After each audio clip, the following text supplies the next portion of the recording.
"My wife can be replaced," the Duke declared at dinner. But her calm response silenced the entire room.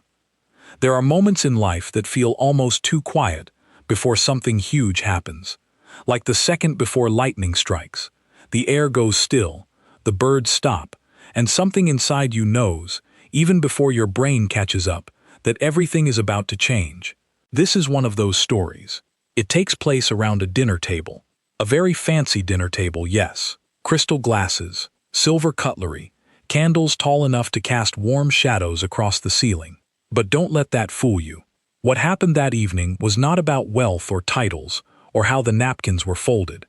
It was about something much more ordinary and much more painful than that.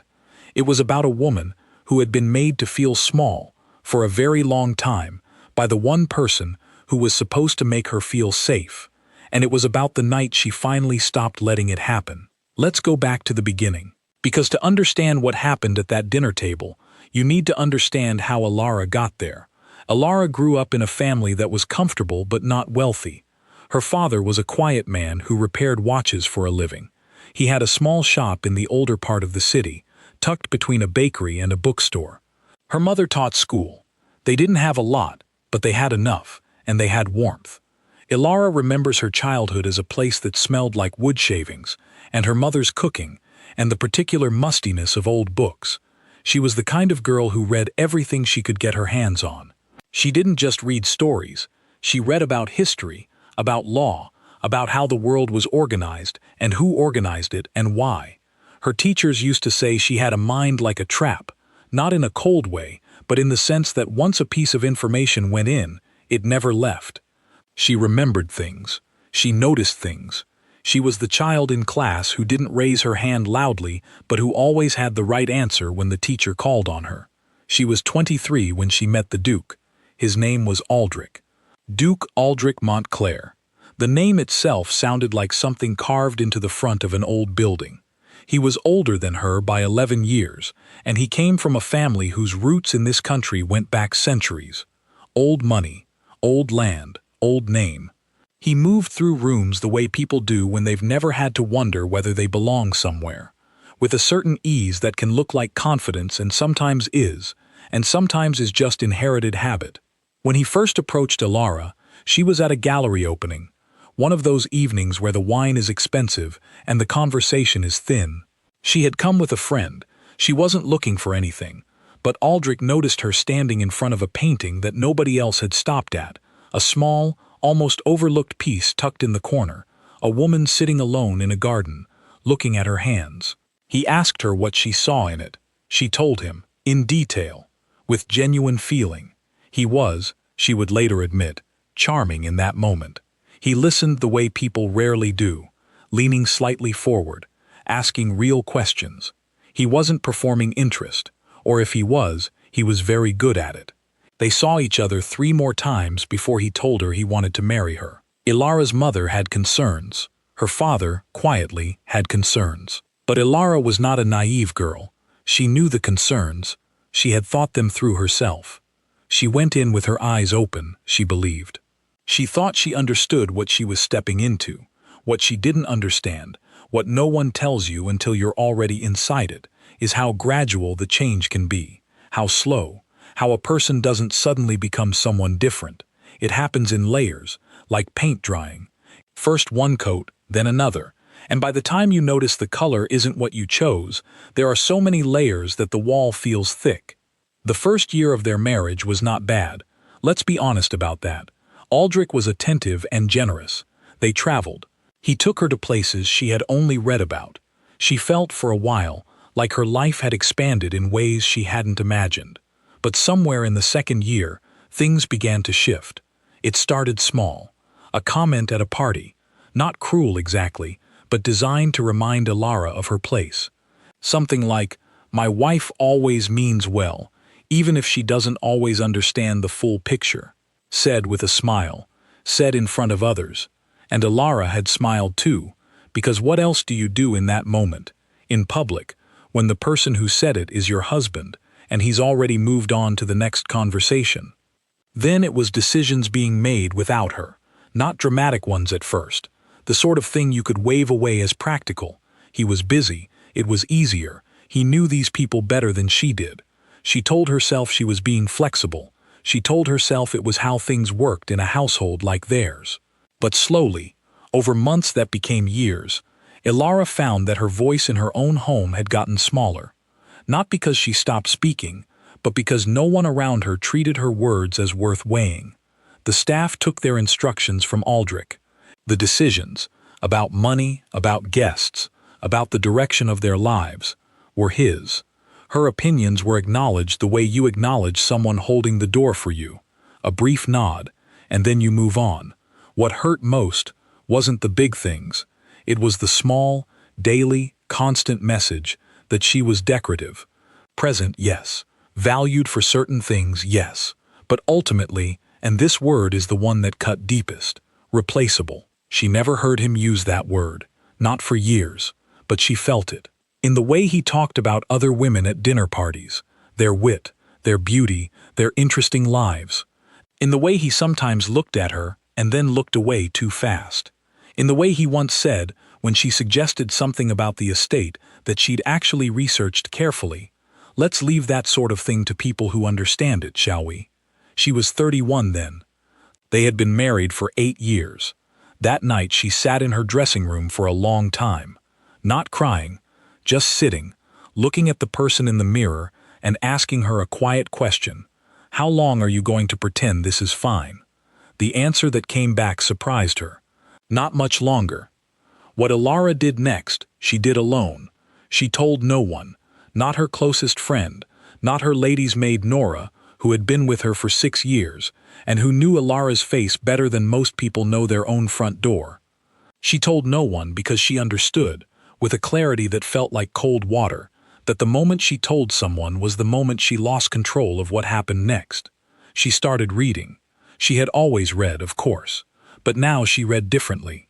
She read the way her father used to repair watches, slowly, carefully, making sure she understood every small piece before she moved to the next. She read about property law, about marital assets, about trust arrangements and inheritance law, and the specific, particular clauses that governed estates like Montclair. It took her 3 weeks to find the clause. It was buried deep in a document that most people would have needed a lawyer just to begin reading, a trust arrangement set up by her own grandmother before Elara was even born. Her grandmother had been, by all accounts, a woman who had seen enough of the world to be careful about paperwork. The clause was written in the dry, airless language of legal documents, but what it said, translated into plain speech, was this: certain assets linked to the maternal line of the family, including a piece of land that had, through a series of circumstances too complicated to explain quickly, become tied to the Montclair estate during the marriage. Those assets remained, under specific conditions, under the control of the female heir. Elara read it 4 times. Then she closed the document, made herself a cup of tea, and sat at the kitchen table, not the grand dining room, but the small table near the back of the house where the staff sometimes ate. And she thought for a very long time. She wasn't excited. This is important. She wasn't rubbing her hands together. She wasn't angry.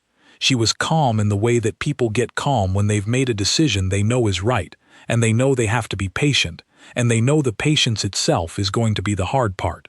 She called a solicitor the following Monday, not a family solicitor, not anyone connected to Aldrich or to the Montclair name.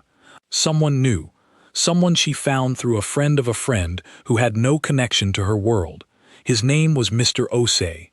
He was thorough, and he was careful, and when Elara explained what she had found and what she wanted to understand, he did not treat her like someone who had accidentally stumbled into a law office.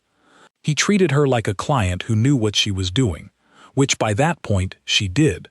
"This will take time," he told her at their first meeting. "If you want it done properly, it cannot be rushed. Rushed means mistakes, and mistakes benefit the other side." "I know," she said. "I'm in no hurry." She wasn't lying. She had already waited 8 years. Another 14 months was nothing. During those 14 months, Elara did something remarkable. She continued being, to the outside world, exactly who she had always appeared to be. She attended dinners. She planned events. She was gracious to guests, warm to the staff and to anyone watching, including Aldrich. She was simply his wife, present, reliable, pleasant, forgettable, in the way that people who are always there eventually become. But underneath that, she was building something. Every document she needed, she requested through proper channels, never rushing, never being unusual about it. When questions came up, she had answers prepared. When anyone asked why she was interested in a particular financial record or property document, she had a reason ready that was boring enough that no one thought twice about it. Nora, her lady's maid, noticed something. Nora always noticed things. It was part of why Elara had kept her close for 6 years. One afternoon, about 5 months into this quiet project, Nora set a cup of tea down on the desk where Elara was working and said simply, "You seem different lately." Elara looked up. "Different how?" Nora thought about it. "Steadier," she said finally. Elara smiled. It was the truest thing anyone had said to her in years. She didn't tell Nora what she was doing, but she filed that moment away, the word steadier, because it told her something important.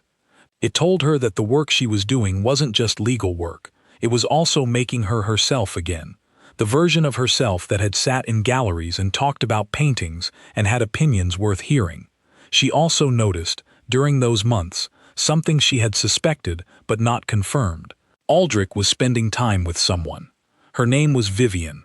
She moved in certain social circles, not the top tier, but close enough to brush against it. She was younger than Elara, and she was the kind of woman who laughed at everything men said, which certain men find very charming. She had a way of touching her own collarbone when she spoke to Aldrich that Elara noticed at a party in March. She noticed it, and she noted it, the way you note weather. She was not devastated. She had passed through devastation some time ago and come out the other side. What she felt now was something cooler and clearer. She understood that Vivian was not the cause of any of this. She was a symptom. The real issue was much older and much simpler. Aldrich did not respect her, and he never fully had, and no amount of patience or adjustment or shrinking herself to fit his idea of what a wife should be was going to change that. So she didn't confront him. She didn't send letters or make accusations. She continued working with Mr. Ose. She continued being outwardly pleasant and unremarkable. And she waited. Now, the dinner. It was a Thursday in November. Cold enough outside that the windows had that particular frost at the edges, but inside the Montclair dining hall it was warm, almost too warm, the way grand rooms are when they're trying hard to feel welcoming. 16 guests, long table, the kind of evening that costs more to host than most people earn in a month. Elara had planned it herself, as she always did. The menu, the seating arrangement, which at these events is almost a kind of chess game, putting the right people next to each other so conversation flows and old tensions don't ignite. The flowers, the lighting. She had a gift for this, for making a room feel like somewhere worth being, and she had spent it generously on Aldrich's world for a decade. The guests arrived. Old friends of the Montclair family, a government minister and his wife, 2 couples from the city whose names meant something in financial circles, and a few others sprinkled in for variety. Among them was Lord Harrington, a man in his 70s who had known the Montclair family for 40 years, and who, Elara had always privately felt, was one of the few people in that world who actually saw her. He had a way of asking questions that assumed you had interesting things to say, which, in these circles, was rarer than it should have been. Also among them was Vivian. Elara had placed Vivian at the table herself, 4 seats away from Aldrich, near enough to be present, far enough to be unremarkable. Elara had thought about this seating for 3 days. She made it look casual. Dinner began. Wine was poured. The conversation moved the way it does at these events, across politics, across travels, across the kind of general opinions that sound meaningful and commit to nothing. Aldrich was in good form. He was funny in short bursts and knowledgeable enough about enough things to steer most conversations. And he enjoyed these evenings in a way that Elara thought had more to do with being seen than with any genuine love of company.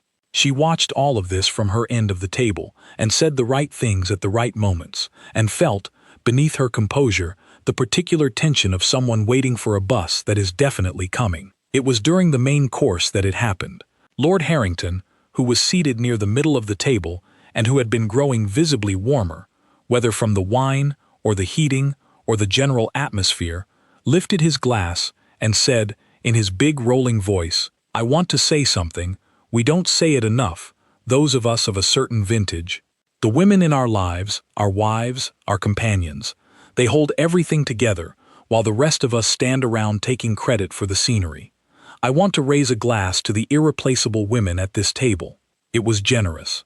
It was a little clumsy. It was entirely sincere, and several people smiled, and glasses went up. Aldrich smiled too. He lifted his glass. And then, and this is the part that nobody at that table would forget for the rest of their lives, he leaned back slightly in his chair, in the way of someone who is very comfortable, and he said, "Irreplaceable, ha! Come on, Harrington, don't be sentimental. Any wife can be replaced if a man knows what he wants. It's just a matter of choice." He said it lightly, with a smile, the way people say things they think are too obvious to be offensive. The room stopped. It wasn't a dramatic silence. Nobody gasped or knocked over a glass. But the conversation, which had been flowing steadily for 2 hours, simply stopped, like a tap turned off. People looked at their plates. A few people looked at Elara. Vivienne made a small sound, almost a laugh, and then pressed her lips together. Lord Harrington set his glass down. He didn't say anything. His expression was the expression of a man who has just watched someone step on something they cannot take back. And Elara, everyone was looking at Elara. She was sitting very still. Her face was calm in a way that was different from her usual composed calm. This was a deeper stillness, the stillness of someone who has already decided what they're going to do and is simply choosing the right second to do it. She picked up her wineglass and took one small, unhurried sip. She set it back down, not hard, not pointedly, just gently, with a small, clear sound on the linen tablecloth. She touched the corner of her mouth with her napkin. All of this took perhaps 10 seconds, 10 seconds in which no one at the table said a single word. Then she looked at Aldrich, not with fury, not with tears. She looked at him the way you look at a sum that you've already finished calculating. And she spoke. Her voice was completely even, not loud, not performing, just clear, the way a bell is clear. "You're right," she said. "Some things can be replaced. A chair, a curtain, even a person, if you choose the wrong kind of person. But there are things that cannot be replaced quite so easily. The accounts tied to this estate, for example, the property deeds, the trust arrangements that have for the past 14 months been quietly and legally transferred into my name, as they always should have been, under my grandmother's arrangement. Those things don't transfer back simply because someone at a dinner table makes a choice." She paused, just for a moment, long enough for the words to settle. "So yes," she said, "you are welcome to replace me, but you may find that what you're left with is the name and the title. I'll be taking everything else." Then she looked across the table, not at Aldrich but at the room, and she said with complete warmth, "I'm sorry to leave before dessert. Nora will make sure everyone is looked after. Please enjoy the rest of the evening." She stood. She smoothed the front of her dress. She walked out of the room. She did not look back. For 14 seconds after she left, no one spoke. 14 seconds doesn't sound like much. Count it out on your fingers. 1, 2, 3. It starts to feel long around 7 or 8. By 14, it is a very long time for 16 adults to sit in complete silence around a dinner table. Then Lord Harrington picked up his glass and finished what was in it in one go. Aldrich said something, nobody would later agree on exactly what. It was either an explanation or the beginning of a joke that he abandoned halfway through. Whatever it was, it landed in the silence like a stone in deep water and sank without a ripple. Vivienne excused herself from the table 17 minutes later. She said she had a headache. She did not look at Aldrich on her way out. The dinner continued for another 45 minutes because no one knew how to gracefully end it. The conversation never really recovered. People talked about things.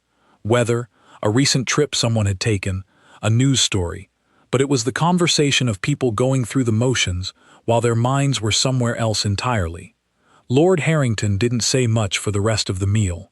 He ate his dessert slowly and stared occasionally at the door through which Elara had left. Once, one of the other guests made a comment, something vague about women and their dramatics, and Lord Harrington looked at the man with an expression so still and so clear that the man immediately changed the subject. After the guests left, Aldrich stood in the entrance hall of the house, his house, as he had always thought of it, and tried to understand what had just happened. The thing about Aldrich was that he was not a stupid man. He could read a room. He had spent his whole life in rooms and he understood how they worked. And what he understood, standing in that entrance hall, was that the room he had just left had shifted, not temporarily, not in the way that a dinner party shifts when someone says something awkward and everyone recovers. It had shifted permanently. He could feel it the way you feel a change in weather, in the air itself, before the clouds show up. He went to find Elara.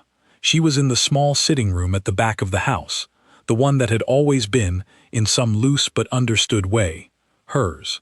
She was drinking a cup of tea. She had changed out of her dinner clothes into something simpler. She looked, Aldrich thought with a feeling he couldn't immediately name, like a person who had just put down something very heavy. "What was all that?" he said. She looked up at him. "Which part? The accounts? The deeds?" "All of it." "What were you talking about?" "Exactly what I said." She took a sip of her tea. "You're welcome to call Mr. Osei in the morning if you'd like the details. He'll walk you through everything." "Who is Mr. Osei?" "My solicitor." Aldrich stared at her. "Your solicitor?" "Yes." "Since when do you have your own solicitor?" She set her cup down and looked at him properly. "Since about 14 months ago," she said. "Give or take." He left the room. She heard him on the phone for a long time after that, first with his own lawyer, then with someone from his bank, then with his lawyer again. She could hear, from the texture of his voice through the wall, the moment when he began to understand. It started as irritation, moved into frustration, and arrived somewhere that sounded, to Elara, a great deal like panic. She finished her tea, then she went to bed and slept better than she had in years. The days that followed were not easy. Let's not pretend they were. Aldrich contested things. Of course he did. He hired new lawyers. Better ones, he thought. More aggressive ones. He went through every document he could find, looking for something that would undo what Elara had done. He was convinced, for the first 2 weeks, that there had been a trick, that there was something illegal, something improper, something that could be challenged. There wasn't. What Elara had done was not clever in a sneaky way. It was careful. It was thorough. Every step she had taken was legal, documented, and filed through the proper channels. Mr. Osei had insisted on it, and she had insisted on it herself, not because she feared being caught, but because she understood that the strongest thing you can build is something that doesn't need to hide. Aldrich's lawyers came back to him after 3 weeks with an assessment that he did not enjoy reading. The trust clause was valid. The transfers were properly executed.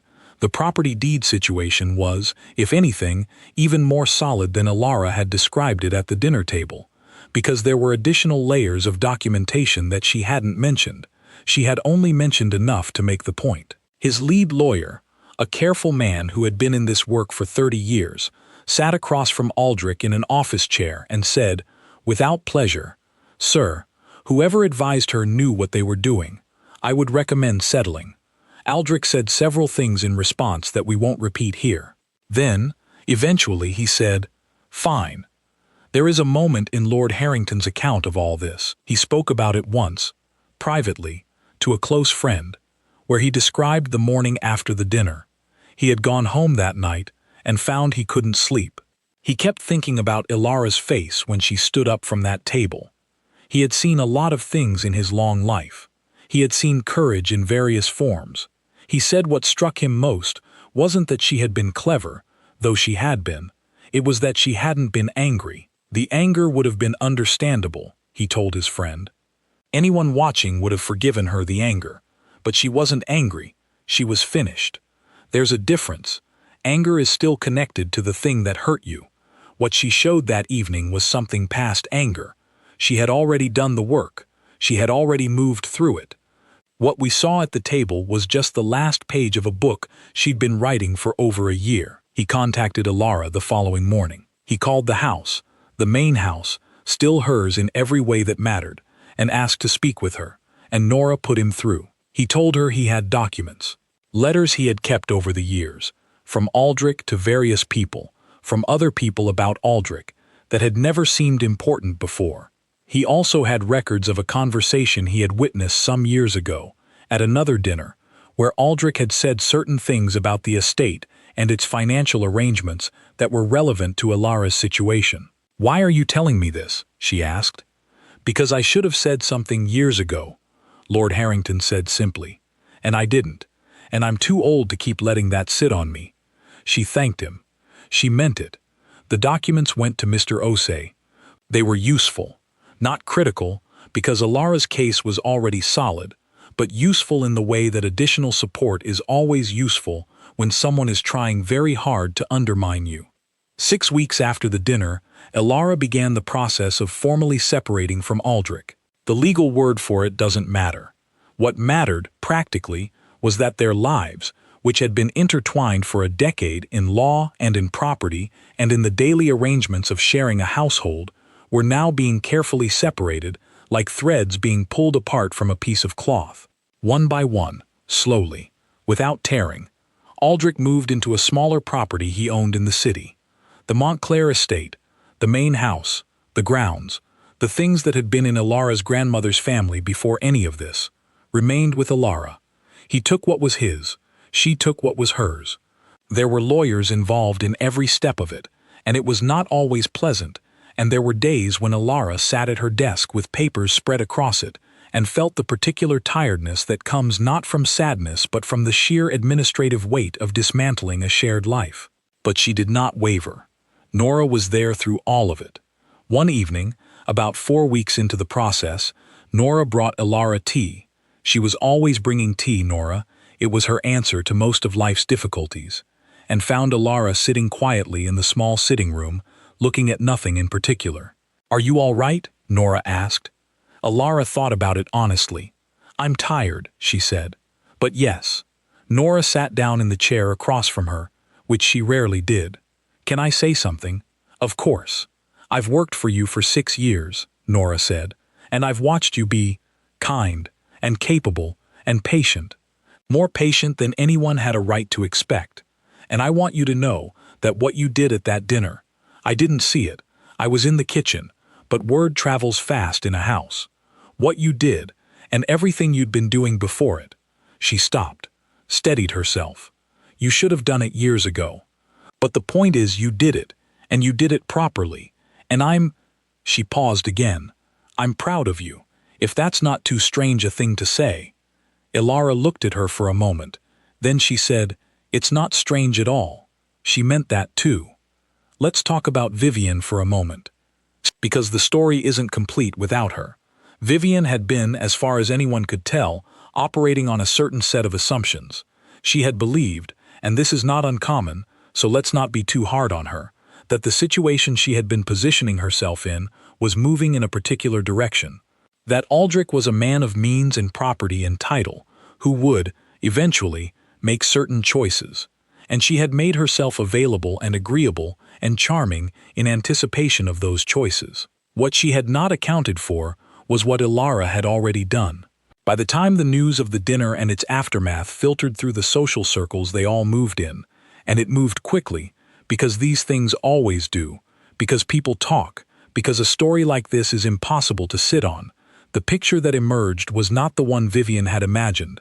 What emerged was this. Aldrich was a man who had publicly humiliated his wife in front of 16 witnesses, who had then discovered that his wife had, over the course of 14 months, quietly and legally secured the most significant assets in their shared life, who had attempted to challenge this through lawyers and failed, who now lived in a smaller property in the city, his own reputation somewhat clouded, his finances considerably thinned. This was not the situation Vivienne had been working toward. She withdrew. Gracefully, as far as anyone could observe, she didn't make a scene, she didn't say anything publicly, she simply became unavailable. Her association with Aldrich, which had never been formally acknowledged, became formally ended. Aldrich found himself, in the weeks after the dinner, in a particular kind of aloneness that is different from ordinary loneliness. It is the aloneness of someone who has lost not just a person, but a position, in their own life, in their own story. The version of himself he had been performing for years, the capable, certain, untouchable man, that version needed an audience and a setting, and both of those things had shifted. He was not, as far as anyone knew, destroyed by this. He was not ruined. He still had his name and his title and a portion of his wealth. He still moved through the world and ate at good restaurants and attended the events that people with his background attend. But something was different, something that Lord Harrington, running into him at a club some months later, noticed immediately. Aldrich was smaller, not physically, but in the way that some people become smaller when the story they've been telling about themselves turns out to be thinner than they believed. The day that Elara would later point to, not as the most important day, but as the day she felt the shift most clearly, was a Tuesday morning in early spring. The legal process was essentially complete by then. The papers were signed, the arrangements were in place. The house was hers in every sense. And on this particular Tuesday morning, she woke up early, before anyone else in the house was moving, and she walked through every room. She started at the top and worked down. The guest rooms, the study, the long corridor with the portraits on the wall, portraits of Montclair family members going back generations, most of whom she had never met, and whose names she had learned out of a sense of duty rather than genuine connection. She walked past all of them. Then the dining room. She stood in the doorway of the dining room for a long moment. The table was there, the chairs, the chandelier above, which gave off no light in the morning because it wasn't switched on, but which caught the early sunlight from the windows and scattered small pieces of it across the ceiling. She walked in. She went to her chair, the one she had always sat in at her end of the table. She pulled it out and sat down in it, and she sat there for a while, in the quiet, in the morning light, and she thought about all the dinners she had sat through in this room, all the conversations she had smoothed over, all the times she had made a difficult evening feel easy for everyone else at the table. Then she stood up.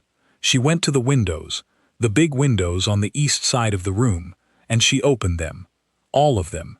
One by one, the spring air came in, cool and green-smelling, and moved through the room, and lifted the curtains slightly, and the whole space felt different, lighter, like something had been exhaled. She went through the rest of the house opening windows. It was perhaps not the most practical thing. It was still early spring, still a little cold, but she needed to do it. She needed the air to move through the rooms. By the time she reached the kitchen, Nora was there, already making tea, and she looked at Elara with raised eyebrows. "Windows," Elara said simply. Nora looked at her for a moment. Then she went to the kitchen window and opened that one too. Elara sat at the small table near the back of the kitchen, the one where the staff sometimes ate, the one she had always preferred to the formal dining room, and she cried. Not from sadness, from something else. From the release of something she had been holding for a very long time, something tense and careful and controlled that had kept her upright through months of work and patience and precision. She let it go, right there at the kitchen table, with Nora's hand on her shoulder and the spring air coming through the open windows. She cried for about 3 minutes. Then she stopped. Then she laughed. A surprised, genuine laugh at herself for crying and laughing at the same time, which is a very human thing to do and which felt, in that moment, like the most honest thing she'd done in years. Nora poured the tea. "You're going to be fine," Nora said. "I know," Elara said. And she was right. In the months that followed, Elara did something she had been wanting to do for years. She opened the estate for charitable use. It had been an idea she'd proposed to Aldrich once, twice actually, and both times it had gone nowhere. Too much trouble, too many strangers on the property. The wrong sort of image for a family like theirs, he'd said, though Elara had never quite understood how helping people was the wrong sort of image for anyone. Now there was no one to propose it to. She simply did it. She worked with a small foundation that supported women going through legal processes, separation, custody, property matters, who couldn't afford proper advice. She opened the estate's large ground-floor rooms for their workshops and their consultations. She fundraised. She sat in on meetings and listened, and occasionally spoke, and occasionally was of genuine, specific, practical use. It was not a performance of virtue. She wasn't doing it to look good or to be seen or to make a statement about herself. She did it because she had spent 14 months learning exactly how the legal system around property and marriage worked, and she understood now, in a way she hadn't before, that most people don't have that kind of access. Most people don't have a solicitor they can call. Most people don't have a grandmother's trust clause buried in a document somewhere. If she had learned something useful, she was going to use it. Lord Harrington came to the first event she hosted at the estate. He arrived on a Saturday afternoon with a bottle of wine that was better than the occasion required, and an expression that was, as Elara put it to Nora later, exactly like a man who is pleased but doesn't want to make a fuss about it. She greeted him at the door herself. "You look well," he said. "I am well," she said, and it was true. They walked through the ground floor of the house together before the other guests arrived, and he looked at the rooms and the way she had arranged things. Less formal than before, more open, with chairs set in circles rather than rows, and he nodded slowly. "Your husband, your former husband, he never deserved this house," Lord Harrington said. It was not said with bitterness. Just as a matter of fact, he didn't deserve it, Elara agreed. But he also didn't understand it. There's a difference. You can't deserve what you don't understand. Lord Harrington looked at her. "When did you get wise?" "I've always been wise," she said, with a smile that was entirely genuine. "It just took me a while to stop hiding it." He laughed. A big, warm laugh, and they went inside, and the guests began to arrive, and the rooms of the Montclair estate, which had always been beautiful, became, for the first time that Elara could remember, actually warm. Nora sat at the dinner table that evening, not as staff, as a guest. Elara had asked her specifically. Nora had resisted. It wasn't proper, she'd said.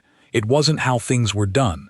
And Elara had said, with patience, "Nora, you've been with me through 6 years of my life, including the hardest year.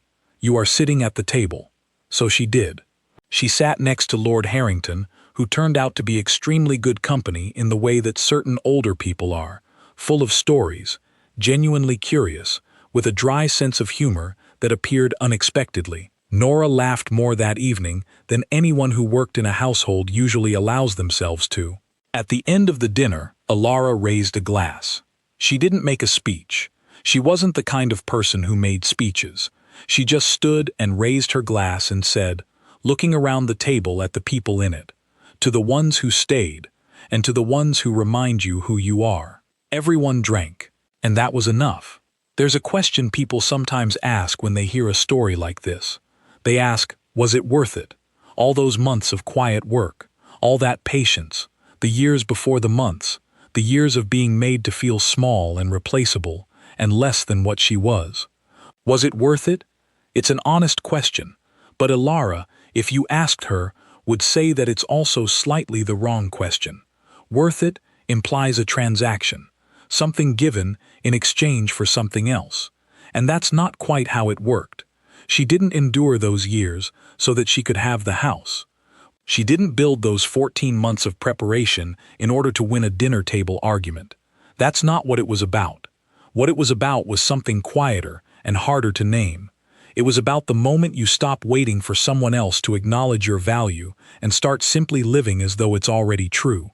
It was about discovering, really discovering, not just telling yourself, that the person who underestimated you was wrong, and that their being wrong doesn't have to be a disaster for them in order to matter. What matters is that you know it. What matters is that you stop organizing your life around the wrongness. Elara had spent years being careful, years being patient, years being, in ways she could only see clearly in retrospect, smaller than she needed to be. She didn't blame herself for that. She understood now that it had been a process, and processes take time, and you can't rush the moment when something inside you finally says enough. What she had found, on the other side of all of it, was not triumph exactly. It was something quieter than triumph. It was the feeling of standing in your own life, your actual life, the size it actually is, and not having to apologize for the space it takes up. That feeling, it turns out, is irreplaceable. The story ends where stories like this often end, not with fireworks, but with a Tuesday morning, with open windows and spring air and tea at the kitchen table. With a woman who has done the work, made the choices, sat through the difficult parts, and come out on the other side, not as someone new, but as herself, finally, without the weight of someone else's small idea of her sitting on her shoulders. That's the whole of it. That's the story. And if you take one thing from it, let it be this: the most powerful thing a person can do, in a world that sometimes tries very hard to convince you that you're ordinary and temporary and easily replaced, the most powerful thing you can do is quietly, carefully, without drama or announcement, become undeniable. Not to prove a point to anyone else, to prove it to yourself, because once you know it, really know it, no one at any dinner table in the world can take it from you.